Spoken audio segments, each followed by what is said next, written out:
शिवाय गुरवे नमः।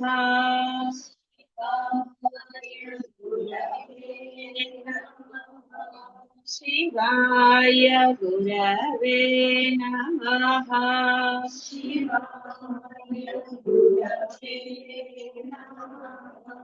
शिवाय गुरवे नमः।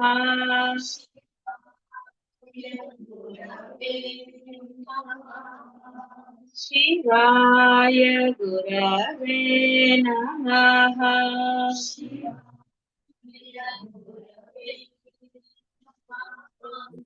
అమ్మ సాక్షి నమస్కారం అమ్మ, సాక్షి పాదాభివందనలమ్మ. ఆ తర్వాత సాక్షి వర్జిత ఇదేమిటి అంతటికీ సాక్షిగా ఉంది, మళ్ళీ సాక్షి వర్జిత అంటోంది అన్న. పరమేశ్వరియే సర్వమునకు సాక్షి. సాక్షికి ఇంకొక సాక్షి ఉండుట అసంభవం.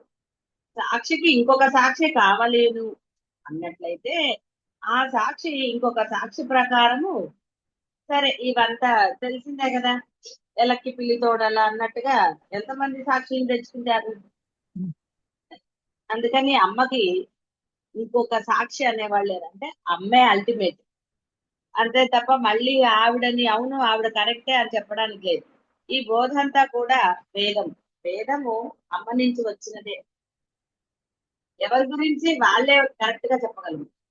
అంటే ఏ భేదభావం లేకపోతే తన పట్ల అసలైన నిజం ఎవరికి వాళ్ళే కదా చెప్పాలి. అందుకని అమ్మ గురించి అమ్మే ఒక వేదముగా మనకి ప్రకటమైంది. శబ్ద రూపం. వేదము అంటే మళ్ళీ వేరేదిగా ఒక శబ్ద రూపంలో వచ్చింది. రూపం లేదు ఆవిడికి. మరి రూపం లేని ఆవిడ ఎలాగా?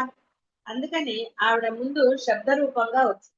అందుకని నాద బ్రహ్మం అన్నారు. ఆ తర్వాత రూపం దేవతలు ప్రార్థించిన తర్వాత రూపం. రూపం లేని వారు ఏ రూపమైనా పొందు. రూపం ఉన్నవాడు వేసుకోవాలి మేకప్. ఆవిడకి మేకప్ అవుతుంది. ఏ క్షణాలే రాముడు అంటే రాముడిగా రాగలదు ఆ సెకనే. ఎందుకంటే అసలు రూపమే లేదు. దానికే తెల్లగోడ మీద మీరు ఏదైనా చేయండి. ఒక తెల్ల పేపర్ అని ఆల్రెడీ దాని మీద ఉంటే ఏంటి చేయగలుగుతారు? ఇదే కాబట్టి అమ్మ సాక్షి వర్జిత. ఆవిడకి రెండవ వస్తువు అనేదే లేదు. సర్వం కలు ఇదం బ్రహ్మ. నల్విదం అంటే అర్థం. కలు ఇదం. ఈ జగత్తు ఆవిడ. సర్వం బ్రహ్మమే. ఇంకొక వస్తువు అనేదే లేదు. అందుకని జడం వేరు అనడానికి లేదు. సందేహం అక్కర్లేదు.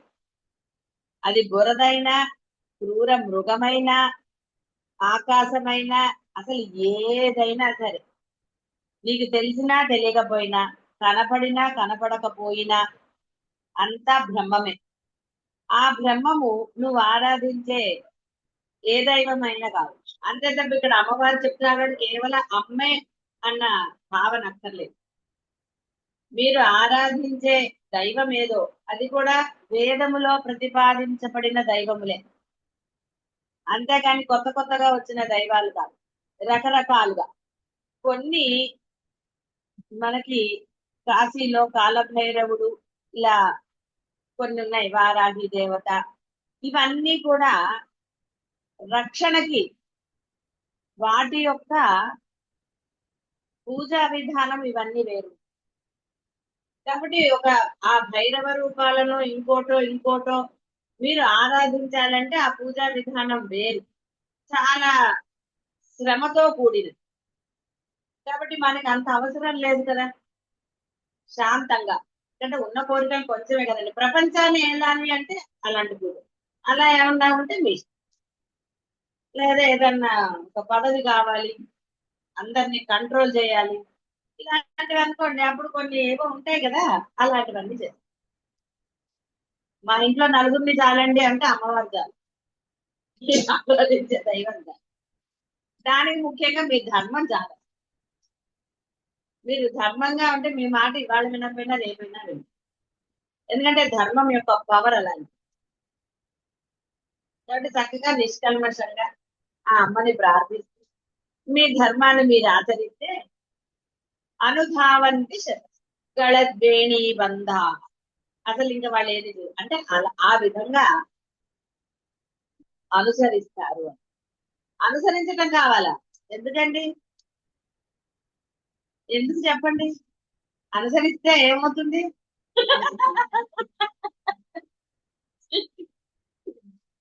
చూసారా, మీరు ఒప్పుకోకపోతే మరి నేను ఎలా ఒప్పుకోవాలి? అనుసరిస్తే ఏకైకాకారముగా ఉన్న పరమేశ్వరికి సాక్షి ఉండుట సంగతం. అసంగతం అంటే అసలు ఆవిడకి ఎలా ఉంటుంది? ఆవిడే ఒక్కతే ఉంది. సాధకుని బుద్ధి స్థితి ఆత్మైక్య వేదమగుట రహో యాగాక్రమ రాజ్య ఫలమగు సద్య ప్రసాది అయిన విశ్వసాక్షిణత్వములకు సాక్షి ఉండదు. ఇది తురీయాతీత స్థితి. ఈ స్థితి రూపమగు పరమేశ్వరి సాక్షి. తురీయాతీత ఇక అక్కడ ఆ దాన్ని దాటి ఇంకా లేదు. అదే అల్టిమేట్. ఆకాశానికి అవతల ఏమైనా ఉందని ట్రై చేస్తారా? అందుకని అమ్మకి ఇంకొకళ్ళు సాక్షులు లేదు, ఆవిడే సాక్షి. మనకి సాక్షి ఆవిడ, ఆవిడకి సాక్షులు ఎవరు లేరు, అది గుర్తుపెట్టుకో. కాబట్టి ఆవిడ సాక్షి మధ్యది అమ్మాయి, నన్ను కూడా చూడలేదు అనుకుంటున్నారా? తెలుసు కదా ఆవిడ చూస్తానని. షడంగ దేవతాయుక్త, షడంగ దేవతాయుక్త పరమేశ్వరి షడంగ దేవతలతో కూడి కేవలం సన్నిధానవర్తులుగాన అంగదేవతలు ఆవరణ దేవతల కన్నా ముఖ్యులు. కాబట్టి హృదయము, శిరస్సు, శిఖ, కవచము, నేత్రము, అస్త్రములు ఈ 6 అమ్మకు అంగదేవతలు అన్నారు. అంటే తనలో ఉన్న వాళ్ళే. ఇవి సమీపంగా ఉంటాయి కదా. సన్నిధానవర్తులు కేవల ఆవరణ దేవతల కన్నాను ముఖ్యం. అంటే ఇంకా దగ్గరలో ఉంటారు కదా, సమీపం. ఆయుధం, ఇవన్నీ ఆయుధాలే కదండి. ఇదొక ఆయుధం. సర్వజ్ఞతా తృప్తి అనాది బోధ స్వతంత్రత నిత్యం అలుప్త శక్తి నంతా చేతి విధిఘ్న షడాహురంగాని మహేశ్వర. కాబట్టి ఇక్కడ సర్వజ్ఞ అనబడు హృదయదేవి, నిత్యతృప్త అనబడు శిరోదేవి, అనాది బోధయను శిఖాదేవి, స్వతంత్రక అను కవచదేవి, అలుప్తయగు నేత్రదేవి, అనంతాయను అస్త్రదేవి. ఇవన్నీ కూడా 6 దేవతలు. పరమేశ్వరి ఎల్లప్పుడూ ఈ 6 అంగరక్షకులతో కూడి ఉండునుగానే షడంగ దేవతాయుక్త అని. రక్షకులతో అంటే ఆవిడకి అవసరమా? ఆవిడ సర్వసమర్థురాలు. ఇవన్నీ ఒక రూపం ఏర్పడినప్పుడు ఆవిడ అంగదేవతలు అన్నారు. అంటే ఆవిడ యొక్క అంగములు కూడా దేవతలు అని తీసుకోవాలి. భావించటం కాదు, స్థిరభావం ఉండాలి. అంటే అమ్మ వేరు, అమ్మ యొక్క కవచమో ఇంకోటో వేరు కాదు. అందుకనే దేవతకి మీరు సమర్పించేటప్పుడైనా, దేవత వస్త్రాలు మనం తీసుకుంటున్నప్పుడైనా ఒక మంచి భావం ఉండాలి. అంతే తప్ప ఉతికే వస్త్రాలే కదా అని కాళ్ళతోటో వేళ్ళతో అలా చేయరాదు. అంటే ఒక భక్తి భావం నీలో ఉండాలి. అమ్మవి ఏవైనా సరే అవన్నీ కూడా ఉన్నది, అవి కూడా దేవతలే అని. అంటే ఆవిడకి ఎంత ప్రాముఖ్యత ఉందో వీటికి కూడా అంత ప్రాముఖ్యత ఉంది. లేదా కాళ్ళకి నమస్కారం ఎందుకండి? చేతులకు నమస్కారం ఎందుకు చెప్పండి? మామూలుగా భాషలు ఏమంటారు, ఇవి కాళ్ళు కాదు చేతులు అంటే, చేతులు కాదు కాళ్ళు అనుకుంటా, ఎట్లా అనుకుంటారండి? అలా ఉంటుంది. కాబట్టి అమ్మది ఇక్కడ వేరే కాదు. అందుకనే వేదం కూడా అమ్మే అన్నారు. ఇక్కడ అనాది బోధయను శిఖాదేవి. ఆవిడ యొక్క శిఖ అంటే ఏమిటి? శిఖ అంటే బోధ కూడా అదే. సౌందర్య లహరిలో మనకి అమ్మ యొక్క కొప్పు వర్ణన అన్ని జరిగాయి కదా. అందుకని బోధ అవే. అందుకని అమ్మ చుట్టూ వేరు అనడానికి లేదు అసలు. బోధ చేస్తుంది. ఏం చేస్తుందంటే అనడానికి ఆవిడకి అది ఉందా? వేదములు ఏమన్నారంటే అమ్మ యొక్క శిరభాగం వల్లేదు. గుర్తుందా? ఇప్పుడు అంటే గుర్తొచ్చింది. పరమేశ్వరి వేద స్వరూపిణి. ఈ పరమేశ్వరికి అంటే షడంగములు, పాణీకృతమగు శిక్ష, వ్యాకరణము, సరే ఇవన్నీ కొంచెం ఇందులోకి బోధలోంచి వచ్చి శాస్త్రములు ఇవన్నీ ఏర్పడాలి కాబట్టి ఇవన్నీ కూడా నిరుక్తము ఇవన్నీ చెప్పారు. జ్యోతిష్యము దాని ద్వారా అని మళ్ళీ ఇవన్నీ. అందుకనే వేద స్వరూపం అంటే వేదముల యొక్క అంగములు ఇవన్నీ. ఈ జ్యోతిష్యము ఇవన్నీ కూడా అంగము, వేదంలోంచి వచ్చినవే. అమ్మ ఏది వదలలేదు. అమ్మ అన్నిటినీ చక్కగా చెప్పింది. అర్థం చేసుకుని చెప్పిన వాడిని వింటే ప్రమాణం. అంతేగాని వాడేదో చెప్పాడని చాలా వచ్చాయి కదా ఇప్పుడు. ఇవాళ రేపు టీవీలు వచ్చేసాయి. నేను డబ్బులు ఇస్తే నేను కూడా చెప్పొచ్చు, ఏం పర్వాలేదు, నా ఇష్టం వచ్చింది చెప్పొచ్చు. చాక్లెట్ ఇస్తే పసం అవ్వరు అని కూడా చెప్పచ్చు. ఏదైనా చెప్పచ్చు. అనుసరించే వాళ్ళు అనుసరిస్తారు. పోలో మంటూ నలుగురిని పెట్టుకుంటే సరి. దీనంత గొప్పది ఒకటి లేదు అన్నారు అనుకోండి, రేపు పొద్దున్న నుంచి అందరూ అదే చేస్తారు కొంతమంది. ఎందుకు చేయరు? ఇప్పుడు అదేది ఏంటి, కాకరకాయ ప్లేట్ లో వేసి తొక్కుతేట అది ఇక్కడికి రావాలట, షుగర్ తొక్కుతుంది. అందువల్ల పరమేశ్వరి యొక్క అంగదేవతలు, ఆయుధ దేవతలు, ఆవరణ దేవతలు, నిత్య దేవతలు, ఆమ్నాయ దేవతలు అంటే ఈ వేదానికి ఆమ్నాయం అంటే వేదం, పరివార దేవతలచే సంతతము పరివేష్టించబడి ఉన్నది. కాబట్టి అమ్మ ఇక ఒక సంఖ్య చెప్పకపోతే మీకు కూడా ఎంతమంది దేవతలు ఉన్నారని వస్తుంది కదా. ధర్మం ఏంటో అని అనుమానం రాలేదు. ధర్మంగా ఎలా చేస్తారా వ్యాపారం అని వచ్చిందా లేదా డౌట్. అట్లాగే మళ్ళీ ఎంతమంది దేవతలు అని అంటారు కదా. అందుకని ఒక ఒట్టిగా ఆరుగురేనా అన్నారంటే పోతా అంటే మీకు ఆ లెక్కకి అందది. 6 ఇంటూ కోట్లు మల్టిపుల్ చేసుకోవాలి. అసలు కోటి సంఖ్యలు ఎన్ని సున్నాలు ఉన్నాయి తెలిసి ఏంటండి తెలుసా? ఏదో 1000, 10,000 అక్కడ 1,00,000 వరకు కొంచెం కష్టం. 1,00,000 అంటే 5 సున్నాలా? ఏ భలే చెప్పారు. షాడ్గుణ్య పరిపూరిత సర్వజ్ఞత తృప్తి అనాది బోధ స్వతంత్రత నిత్యలుప్త శక్తి. ఇందాక వచ్చింది ఇది మహేశ్వరస్య పరమేశ్వరి షడంగ దేవతాయుక్తాను నామమున చెప్పబడిన షడంగ దేవతల యొక్క శక్తులను గుణములను కలిగి ఉన్నది. అర్థమైపోయిందిగా. అందుకని అమ్మ వేరు, గుణాలు వేరు, శక్తులు వేరు, ఇవన్నీ అనడానికి వేరేగా ఏమీ లేదు. ఒక బాల త్రిపుర సుందరి వచ్చిందన్నా, గణేశుడు వచ్చాడన్నా వేరేగా వచ్చారా? కామేశ్వర ముఖాలోక కల్పిత అని వచ్చి బాల కూడా అంతే. కాకపోతే అక్కడ చెప్పలేదు. ఏమంటే చెప్పలేదు కాబట్టి బాల వేరేగా వచ్చింది అనగలరా? బాల రూపం కూడా అమ్మే కదా. అందుకని అన్ని రూపాలు అమ్మవే. ఐశ్వర్యస్య సర్వస్య వీర్యస్య యశసః శ్రియః జ్ఞాన వైరాగ్య యోశ్చైవ షణ్ణా భగ ఇతీరణ. కాబట్టి ఇవి కూడా అమ్మే. ఐశ్వర్యము, వీర్యము, యశము. వీర్యము అంటే ధైర్యం, యశము, శ్రీ, జ్ఞానము, వైరాగ్యములు ఇవన్నీ కూడా అమ్మే. పరిపూర్ణమే అమ్మ. కాబట్టి ఇవన్నీ అమ్మలో ఉన్నాయి. అమ్మకి వైరాగ్యం లేదేంటి? వైరాగ్యం ఉంది కాబట్టి మిమ్మల్ని దూరంగా పెట్టింది. వైరాగ్యం లేదా అమ్మకి? ఉంది కదా. ఆవిడకు ఉంటేనే మీకు ఇస్తుందండి. ఆవిడకి లేని మీకు ఏమిస్తుంది? వైరాగ్యం ఇవ్వాలి అంటే అమ్మని పట్టుకుంటే వైరాగ్యం రావట్లేదా? అనుమానం కాదా? సరే, అమ్మే ఇవ్వాలి. ధైర్యమైన, ఐశ్వర్యమైన, శ్రీ అన్న. శ్రీ అంటే కేవలం డబ్బు అని కాదండి. డబ్బుతో శుభాలు కలుగుతాయని మీరు ఆశించండి. కాబట్టి శ్రీ అంటే శుభములు. యశము అంటే తెలుసు కదా, మీ గురించి గొప్పగా చెప్పుకోవటం. చెప్పుకునే వాళ్ళు ఉంటే పర్వాలేదు, చెప్పుకోకపోతే డబ్బులు ఇచ్చి చెప్పించుకోవాలి. బోర్డు పెట్టుకోవాలి కదా, మేము గొప్ప వాళ్ళమన్నా పెట్టుకోవాలి. పెట్టుకుంటే కదా అవతల వాడికి ఎలా తెలుస్తుంది మీరు గొప్ప వాళ్ళని. ఎవరన్నా చెప్పాలి, బోర్డు అన్నా పెట్టుకోవాలి. ఒట్టిగా ఎందుకు చెప్తారంటే ఎవరైనా ఫ్రీగా దేనికి పడిపోతారో తెలియదు కదా. కాబట్టి అమ్మాయి యొక్క షాడ్గుణ్య పరిపూరిత ఈ గుణములన్నీ అంటే అన్ని ఇస్తుంది కదండి. ఆవిడ దగ్గర లేని మీకు ఎలా ఇస్తుంది? మీ దగ్గర ఒక మంచి గుణం ఉంటే అవతల వాడికి ఇలా ఉండరా అలా ఉండరా అని చెప్తారు. లేకపోతే చెప్తారా? అంటే చెప్తారు అనుకోండి, చెప్పకుండా ఏమి ఉండరు. అనక్కర్లా. మీరు లేకపోయినా చెప్పరు. పిల్లలకి బుద్ధి చెప్పరు. ఒరే అబద్ధాలు ఆడితే కొడతానరా అంటారు. పక్క నుంచి అబద్ధాలు వాడికి అర్థం కాదు. ఇదేంటి ఇది అబద్ధం ఆడుతుంది అని చెప్పండి. మరి గొరుగుతారు. అదంతా కదా అమ్మ పుట్టిల్లు మేనమామ తెలియదు. అందుకని మీరు అబద్ధాలు చెప్తారో లేదో తెలీదా. కానీ అవతల వాళ్ళకి మటుకు పిల్లలకో పెద్దవాళ్ళకో ఇంకోళ్ళకి చెప్పరండి. వాళ్ళకు కూడా తెలుసు మీరు అబద్ధాలు ఆడతారు. కానీ వాళ్ళకి తెలుసు ఇంకోసారి అబద్ధం ఆడమంటే మర్యాద ఉండదు. అనేవాళ్ళు ఉంటే నువ్వు అబద్ధం ఆడలేదా అంటారు. అనే ఇది లేదనుకోండి అనిపించు. అది కానీ అమ్మ దగ్గర అవన్నీ లేవు. కాబట్టి ఆవిడ దగ్గర మంచివే ఉన్నాయి కాబట్టి ఆవిడ మంచిగానే చెప్తుంది.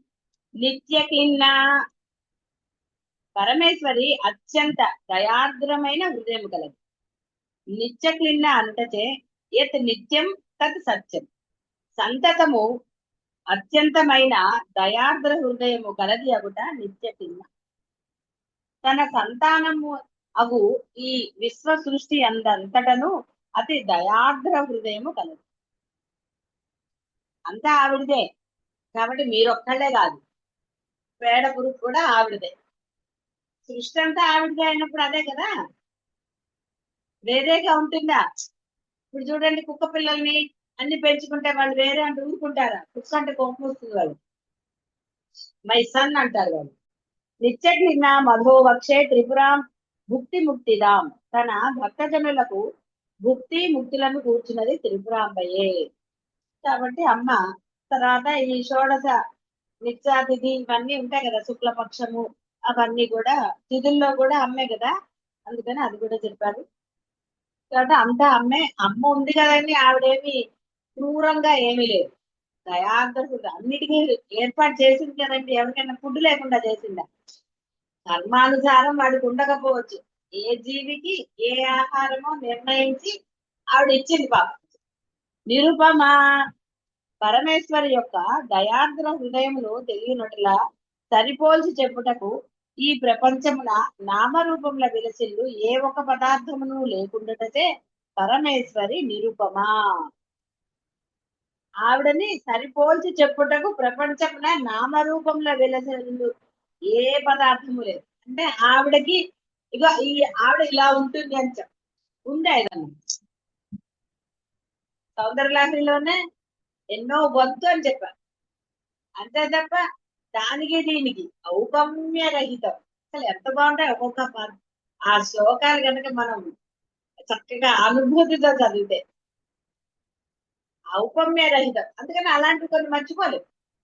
ఆవిడ గడ్డానికి పోలికగా చెప్తామంటే అసలు పోలికే దొరకలేదు శంకరులకి. ఈ ఆఖరికి ఏమన్నాడండి, పూర్వకాలం ఇలా పట్టుకుంటారు కదా అర్థం, అది అలా ఉందని చెప్పి. కాబట్టి నిజంగా అలా ఉందనే కాదు, అసలు పోలిక లేదురా, ఏదో కొంతగా నీకు చెప్పాలి అంటే అద్దం యొక్క హ్యాండిల్ లాగా అన్నాడు. ఇప్పుడు వాళ్ళకి తెలియకపోవచ్చు, పూర్వకాలం వాళ్ళకి అద్దానికి ఇలా పట్టుకునే చూసుకునేవాళ్ళు కదండి, అందుకని వాళ్ళకి తెలుసు. అంటే ఎంత అద్భుతమైన ఇది ఆ ఊహ. అంటే అమ్మ యొక్క రూపాన్ని ఈ మామూలు జగత్తుతో పోల్చలేదు. ఎవరైనా అందంగా ఉంటేనో బాగా నగలు వేసుకుంటే ఏమంటారు, లక్ష్మీదేవి లాగా ఉండాలి. నగలు వేసుకుంటే అంటారు కానీ నగలు ఎందుకు అంటారండి? లక్ష్మి గడు ఉట్టి పడుతుంది అంటారు కాస్త నవ్వుతూ ఉంటే, సీరియస్ ఉంటే మీరు ఎన్ని నగలు వేసుకున్నా నవ్వకపోతే లక్ష్మీదేవి అంటారు అన్నది. ఒక భక్తుడి ఇంటికి లక్ష్మీదేవి వచ్చిందంటే జ్యేష్ఠదేవి ఇద్దరు. ఆవిడ అందుటే మా ఇద్దరు ఎవరు అందంగా ఉన్నారని అడిగారు. ఇప్పుడు ఈయనకి పచ్చి వెళ్ళకే పడింది. మరి ఇద్దరు నిలిచి మేము ఎవరు అందంగా ఉన్నామంటే ఎలా చెప్తాడు భక్తుడు? ఆయన ఎవరిని చెప్పినా కష్టమే కదా. లక్ష్మీదేవి అంటే జ్యేష్ఠాదేవి కోపం వస్తే, జ్యేష్ఠాదేవి అంటే ఎవరండి అసలు ఏమి ఉండదు. ఆవిడంటే ఈవిడ కోపం వస్తే కూడా కష్టమే. భక్తుడు కొంచెం తెలియగలవాడు అన్నట్ట, అమ్మ నువ్వు లోపలికి వస్తే బాగుంటావు, నువ్వు వెళ్తే బాగుంటావు అని. జ్యేష్ఠాదేవి సంతోషించి ఆహానే ఆవిడ వెళ్ళిపోయింది. లక్ష్మీదేవి లోపలికి వచ్చి ఉంది. అంటే ఆ తెలివితేటలు అతనికి ఉన్నాయి కాబట్టి బతికిపోయాడు, లేకపోతే ఎలా చెప్తామండి? చెప్పడం కష్టం కదా. ఆ తెలివితేటలు అమ్మేస్తుంది కదా.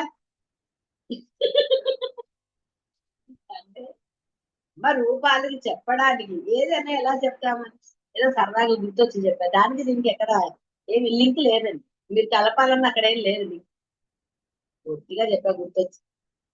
కాబట్టి అమ్మ యొక్క ఆ దయాద్ర హృదయమును తెలియనట్లా సరిపోల్చి చెప్పుటకు ఈ ప్రపంచమున నామరూపముల వెలసిల్లు ఏ ఒక్క పదార్థము లేదు. నతస్య ప్రతిమ అస్తి ఏకమేవ అద్వితీయం మొదలగు శృతులే తార్కాణం. వాక్కుచే చెప్పుటకును మనస్సుచే భావించుటకును వీలుగాని విషయమును ఉపమింప వీలు కాదు. అంటే ఊహించడానికి, ఉపమింప అంటే ఉదాహరణ చెప్పడం వీలు కాదు. ఎలా చెప్తాము అంటే భావనతోటే అది తెలుస్తుంది. ఆ భావన కూడా భావాతీత అన్నారు. కొంత మేరకు అవును భావించడానికి వీలు, కానీ సరైనదిగా ఎలా దయాద్ర హృదయం అన్నారు. ఎంత ఊహించుకుంటారండి? కష్టం. కాబట్టి దానికి సరిపోలినట్టుగా చెప్పాలంటే ఏదో ఒట్టిగా దేవతలాగా వచ్చి ఆదుకున్నాడండి అని ఏదో ఒట్టిగా చెప్ప లాగా అంటారు. ఉపమించుటకు రూపమో నామమో గుణమో ఉండాలి. ఇవి ఏవియూ లేని శుద్ధ జ్ఞానమాత్ర స్వరూపము అమ్మ. అందువల్ల నిరుపమా అన్నారు. రూపంతో ఎలా కొలుస్తారు లేని వాడిని? కాబట్టి ఆవిడ నిరుపమా. కాబట్టి రూపం లేని అమ్మకి గుణములు లేవు అనడానికి లేదు. నీకు దేహం లేదు కాబట్టి నశించదు. లేదు కాబట్టి గుణాలను వర్ణించడం అంటే ఏదో గుర్తున్నవాడు అంటారు, ఆ పోయిన వాడి గురించి ఎందుకులే అంటారు. కానీ అమ్మకి రూపం లేదు అంటే వేరే అర్థం కాదు కదా. ఆవిడ గుణములు, రూపం వచ్చినా అవే గుణాలు, రూపం లేకపోయినా అవే గుణాలు. రూపం మీకోసం తెచ్చుకుంది తప్ప ఆవిడకి అవసరమా? ఆవిడ రూపం లేకుండానే సాక్షి, విశ్వ సాక్షిని. ఆవిడ సాక్షిగా ఉంది, అందరిలోనూ ఉంది. అయ్యో నాలో లేదు అని నువ్వు బాధపడక్కర్లా. బాధపడితేనే ఆవిడ లేనట్టు అసలు. అమ్మ ఉన్నప్పుడు ఎందుకండి? అమ్మ ఉన్నప్పుడు పిల్లవాడు అమ్మ దగ్గరికి వెళ్ళి అమ్మ అని ఏడుస్తాడు, ఆ బాధ చెప్పుకుంటాడు. ఎందుకంటే వాడంతటా వాడు అది తీర్చుకోలేడు కాబట్టి వాడు అమ్మ అంటాడు. కాబట్టి ఆ తల్లి దానికి అనుగుణంగా ఏదో చేస్తున్నారు. కాబట్టి అమ్మ ఉందని ఏడవటం అని కాకుండా మీ బాధలు ఆ అమ్మకే చెప్పుకుంటే ఆవిడ తీరుస్తుంది. దయార్ద్ర హృదయం, నిత్య క్లిన్న సంతతము ఎప్పుడూ కూడా తీరుస్తుంది. అంతేగాని పొద్దున్నే చెప్పాలి, సాయంత్రం చెప్పాలి, అలాంటి తిథులు మంచి రోజు చూడాలి, టైం చూడాలని చెప్పిద్దాం. ఆవిడ ఏమనలేదు. మనకి మనము కాలాన్ని విభజించుకున్నాం. ఎందుకంటే బ్రహ్మ ముహూర్తం అనేది కేవలం మనం నిర్ణయించుకున్నాం. బ్రహ్మ ఆ రోజు ఉంటాడు, ఇవన్నీ ఒట్టిగా చెప్పబడ్డాయి. ఆ సమయంలో నీవు బాహ్య ప్రపంచంలోకి వెళ్ళవు కాబట్టి ఒరే నువ్వు ఇది బ్రహ్మ ముహూర్తం అంటే బ్రహ్మమును పట్టుకోవచ్చు అని చెప్పడానికి సూక్ష్మం అది. అంతే తప్ప అక్కడ దేవతలందరూ ప్రశాంతంగా ఉంటారు, నిద్రలేస్తారు. వాళ్ళు అనేది వాళ్ళకి అసలు రూపమే లేదు, వాళ్ళకి నిద్ర ఏమిటండి? ఎందుకంటే నీకు ఒక ధైర్యానికి అప్పుడు వాళ్ళందరూ నిద్ర లేచి ఉంటారు పాపం, ఫ్రెష్ గా ఉంటారు, అందుకని ఆ సమయంలో ప్రయత్నించు. వాళ్ళు నిద్రపోకుండా ఉంటారు, మీరు నిద్రపోరు.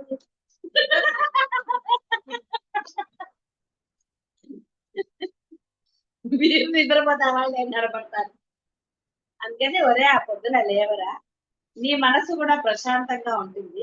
అప్పటికి ఇంకా ఏమి లోపల ప్రవేశించవు కదా, కోపాలు ఇలాంటివి అవి ఇవి ఏదో చెయ్యాలి వాడిని ఇలా ఇవన్నీ ఏం రావు కదా పొద్దున్న సమయంలో. అందుకని ఆ సమయంలో నిద్రలే. అందుకని పిల్లలు కూడా ఏమంటారు, ఒరే అవన్నీ పొద్దున్నే లేదు చదువుకో అని. ఎందుకంటే డిస్టర్బెన్స్ ఉండదు కదా, అందువల్ల అలా చెప్పబడింది. అందుకనే దాన్ని బ్రహ్మ ముహూర్తం అన్నారు. అంటే బ్రహ్మమును మీరు సులభంగా స్వాధీనం చేసుకో, మీరు తొందరగా అంటే సులభంగా బ్రహ్మం అవ్వచ్చు అని. అందుకనే సాధనకి అలా అన్నారు. కాబట్టి బ్రహ్మ ముహూర్తము అన్న ఆ పగలు 3 నుంచి 6 వరకు ఏదన్నా బాహ్య ప్రపంచంలోకి ఈ మనసు కూడా లేదండి, మాకు పొద్దున్న లేచింది మొదలు ఇదేనంటే అంటే చెప్పలేదు. వాడు ఎప్పటికి అవుతాడు, వాడికి ఎప్పటికీ లేదు. వాడికి బ్రహ్మ అయినా ఒకటే, వాడైనా ఒకటే, ఇంకోటే. వాడికి ఎంతసేపు వాడి పను ఏదో అయితే సరే. అంటే రూపం లేని అమ్మ మీకోసము రూపాలను, రూపం ఉంది కాబట్టి ఆవిడకి గుణాలు లేవు. ఆవిడ దయార్ద్ర హృదయ నిత్య క్లిన్న. అంటే ఇవన్నీ ఈ లక్షణాలు అమ్మవి మీరు కూడా ఆపాదించుకోవటం కాదు, ఆ లక్షణాలతో మీరు ఉండి తీరవచ్చు. ఎందుకంటే మీలో అమ్మ ఉంది కాబట్టి. అహం బ్రహ్మాస్మి అన్నారు తప్ప బ్రహ్మం వేరుగా ఉందని చెప్పలేదు. ఎవరు అనుకుంటే వాళ్ళ అహం బ్రహ్మాస్మి, నేను బ్రహ్మమే అని మీరు అనుకోవచ్చు. అనుకున్నంత మాత్రాన కాదు కదా, ఆచరణ పెట్టాలి. పెడితే అప్పుడు వేరే వాళ్ళు అంటారు, ఒరే నువ్వు బ్రహ్మం రా అంటారు. వాడు అన్నా అనకపోయినా మీరు అలా ఉన్నారు అనుకోండి, ఆవిడ అంటుంది కదా పాపం, ఈయన అనలేదు, భగవాన్ అని నడిచే దేవుడని అనలేదు, పరమహంస, ఇవన్నీ వాటికి పర్యాయ పదాలు. ఒక్కొక్కరు ఒక్కొక్కటి వ్యాప్తి చేస్తారు. భక్తిని వ్యాప్తి చేయాలి అంటే అదొక పద్ధతి. అలా ఒక్కొక్కరిని పెట్టింది మనకి నిదర్శనంగా. ఒరే నువ్వు ఇలా తరించవచ్చు అని. ఎందుకంటే కాళికాదేవిని పెట్టింది, ఒరే కాళికాదేవైనా నేను అనుగ్రహిస్తుందిరా, నువ్వు భయపడక్కర్లేదని చెప్పడానికి కాళికాదేవి. అయితే రామకృష్ణుడు కాళికాదేవిని ఎందుకు ఉపాసించాలి ఇంతమంది దేవతలు ఉంటే అంటే, అంటే ఏ దేవతనైనా నువ్వు ఎలా ఉపాసించినా అంటే నీ యొక్క కోరిక ప్రకారం నీకు సిద్ధి లభిస్తుంది. ఆయన కోరిక లేకుండా చేశాడు. తానే అంటే ఆ పరమేశ్వరుడు తానే అనుకున్నాడు. కాబట్టి కాళికాదేవిని చూడగానే భయం వేస్తుంది కదా మామూలుగా. ఆవిడ కపాలం పట్టుకుంటుంది, ఇంకేదో పట్టుకుంటుంది, నల్లగా ఉంటుంది, నల్ల చీర కట్టుకుంటుంది కదా. నేను చిన్నప్పుడు దండం పెట్టేదాన్ని. వామ్మో ఎందుకులే దండం పెడితే ఆవిడ ఏం చేస్తుందో అనేది తెలియదు కదా మనకి. ఎక్కడన్నా విగ్రహాలు కనపడుతుంటే ఎక్కడికన్నా వెళ్ళినప్పుడు లేకపోతే మనకి తక్కువ అలా మనకు ఒక అభిప్రాయం ఉంది. తర్వాత పెద్ద అయినప్పుడు రామకృష్ణుల గురించి తెలిసాక ఓహో కాళిదాసు సరే పోనీ ఎందుకు వచ్చిన ఆవిడ కోపం వస్తుందేమో నమస్కారం పెట్టి తల్లి కోపం తెచ్చుకోకంటే అయిపోయి. అభిప్రాయం ఉంటుంది, పిల్లలు కొంచెం భయపడతారు కదా, అందుకని అలా ఉంటుంది. అంటే ఇక్కడ భక్తికి రూపంతో బంధం లేదని చెప్పాడు ఆయన. భక్తికి రూపంతో బంధం లేదు. నీ యొక్క నమ్మకానికో ఇంకోటో దానికి రూపం అవసరమా? రూపం అవసరమా? లేదు. నీ భక్తిగా, నీ శ్రద్ధకో, నీ సేవకో, దేనికైనా రూపం యొక్క ఆవశ్యకత ఉందా? లేదు కదా. లేదమ్మా. కాబట్టి అందరూ కూడా ఆ విధంగా ఆ అమ్మని ఆరాధించమని నేను విడిగా చెప్తాను. అమ్మ యొక్క గుణములతో వర్తించి